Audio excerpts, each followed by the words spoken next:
ニアが来て38週間が経過しました。ヒート期も2週目に入り、少しずつ落ち着きが見えてきました。ニアもお疲れの様子ですが、最下級飼い主もぐったりしてしまうことが増えました。動画編集をしているとゾーンに入ってしまい、時間が解けるように過ぎていってしまうので、休日はニアとジョギングをして部屋の片付けをしてから動画を作るようにしています。リビングの真ん中で船を漕いでいたので、毛布にくるんであげたら秒で寝てしまいました。6月なのに暑くないんですかね。そして毛布にくるまりながら眠った翌日の朝ごはんを用意しても、ニア用のクッションの上で何かに落ち込んだようにご飯に手をつけずじっとしていました。しかもゲージのドアは開いているのにゲージから出ないので心配になります。ただこの日は月曜日だったので、平日のお留守番への猛抗議だったのかもしれません。仕方がないので出回り始めたアメリカンチェリーを買ってきて、ニアのご機嫌を回復させてみることにしました。アメリカンチェリーはさくらんぼと比較してワンちゃんにとって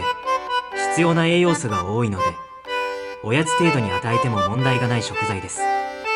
ただ種の部分は消化不良を起こしてしまうので、与える前にちゃんと取り出してから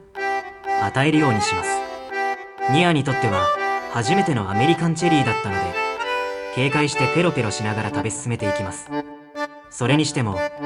ニアは人間の食べる料理には何のためらいもなくガツガツいくのに、果物などの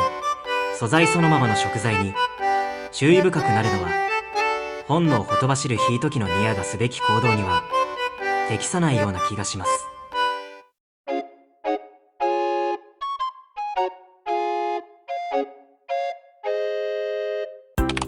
6月に入り梅雨の時期になりましたが、例年より暑い日の方が多く寝苦しい日が増えてきました。最下級飼い主は25度を超えてくると汗だくになってしまうので、早くもエアコンを稼働させることが増えてきました。また昼間も暑いので、ニアが快適にお留守番できるようにリビングのエアコンも昼間はつけっぱなしです。これで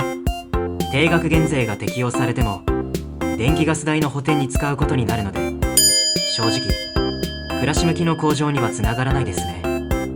最下級飼い主はゴールデンウィークにカメラをなくしたりしたので、自分に使えるお金はなく、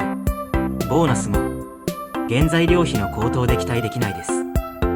あまりにも我慢を強いられているので、いつかどこかでストレスが爆発してしまわないか心配です。ああ、この滴る汗が錬金術によって黄金に変わらないかな。そんなことを考えているうちにニアの訓活が終了したので、今度は公園内を走り回ってもらうことにしました。いつもは最下級飼い主とのゆるいジョギングなので、ニアの躍動感が出るくらいのスピードで走ってもらいました。それにしてもニアは羨ましいぐらいに飛ぶように走りますね。最下級飼い主は飛ぶように走れないので、もうただの豚です。ニアの陸上競技も終了したので、